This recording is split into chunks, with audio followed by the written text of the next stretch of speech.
This video will likely piss some people off, but it's undeniably true. She wants you to be selfish. One of the biggest mistakes that I used to make growing up was always being obsessed with making her happy and doing everything I possibly could to always ensure that I was thinking about her and that I was giving and I was thinking ahead of everything she could possibly want.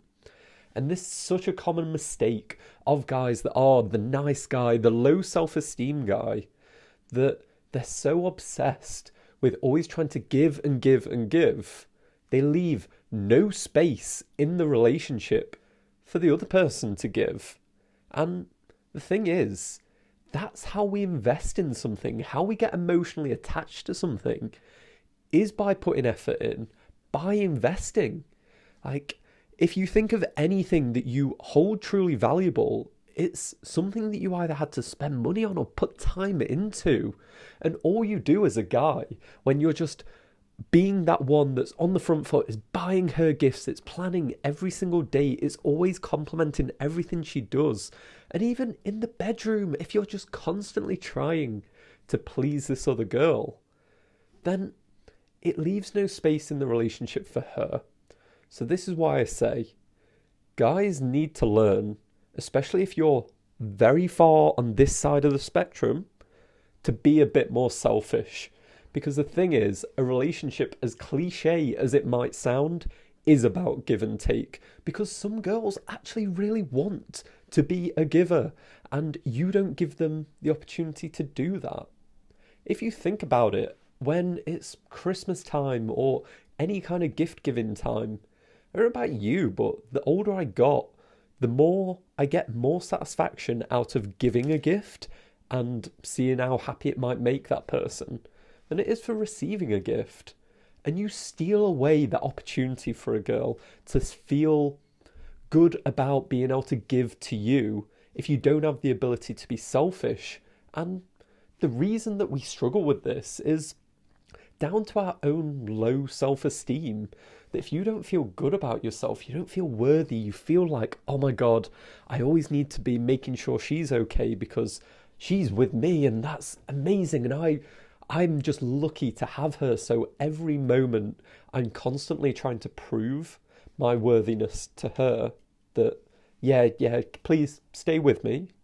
Don't leave. I'm going to be amazing. I'm going to cook you breakfast. I'm never going to act selfishly at all. I'm going to be responsive to every single text. But this becomes so one note, and it doesn't allow the girl to feel how amazing it is to be able to give to someone else. So I remember even in my first relationship where I was a bit too much this way. I was a bit too nice and constantly always giving. There was just one evening, I think I'd had a drink. It was my sister's wedding. And there was this huge jungle juice punch going on. And it was like the best tasting thing ever.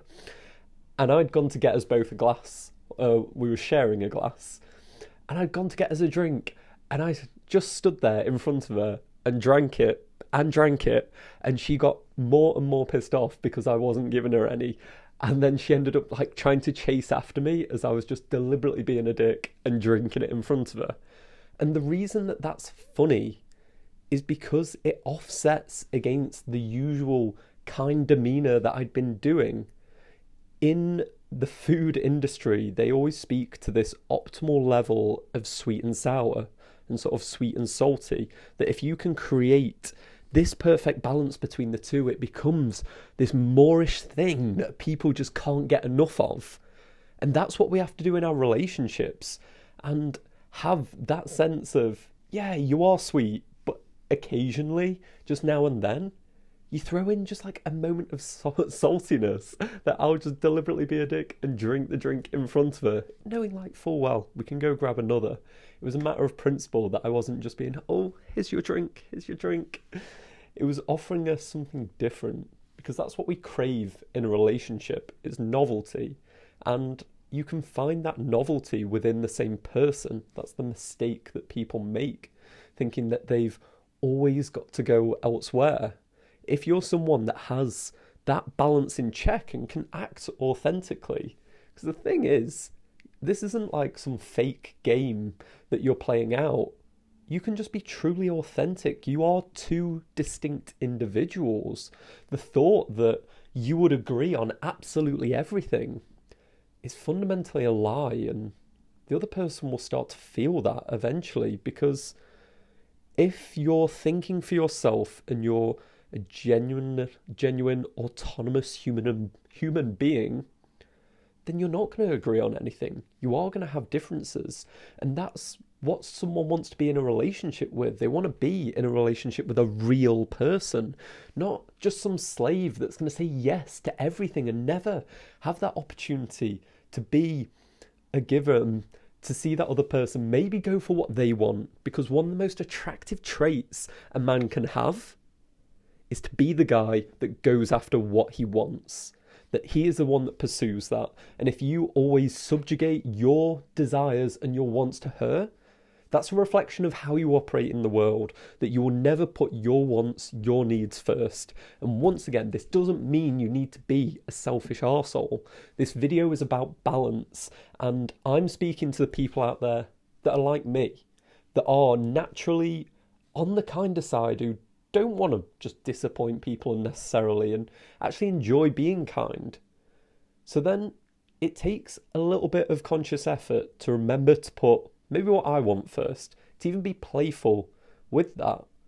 With the recent girl that I started dating, the first 2 dates we went on, I planned all of it. And in my script that I have of how I operate, I nearly jumped in to be like, I'll plan the third. But I went against that. And I simply asked her, I was like, okay, we're going to meet on Wednesday. Do you want to plan the date? And she got super excited that she was going to be able to. She was like, yeah, yes, please. And it reminded me again of what it is that, yeah, it's all great being the leader, being in charge, but give her some room. Give her some room in the relationship to grow into it and take ownership. It goes back to the cliche, when you move into a new house, to go ask your neighbour for an egg. And it's the idea that someone who has done you a kindness is actually more likely to do you a further kindness than someone that you helped. We are born to help each other. We are born to be that cooperative person, and you steal away your opportunity for your partner to feel that if you don't have the ability to be selfish now and then, to go for what you're after. So don't get caught up in this trap of the standard nice guy routine, because if that's you, it certainly was me. And I break down the 5 things that help me escape out of that life, because all it does is lead to misery. So if you want to know how to not be that nice guy that always has to do the right thing, check out this video here where I break down exactly what it was that helped me escape that horrible trap.